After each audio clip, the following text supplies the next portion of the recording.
Which you need to be doing. That's really the ratio. What I recommend is if you're doing a 5-gallon bucket of contribution of food scraps to your compost bin or to the community compost site, you want 2 of that same size receptacle of a brown source. Does anybody know what a brown source is?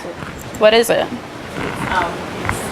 can be paper or straw or leaves. Yeah, paper, straw, leaves. Think of anything from a tree, right? Trees are brown, so therefore you got your brown source. So shredded paper works well, like shredded newspaper, nothing glossy.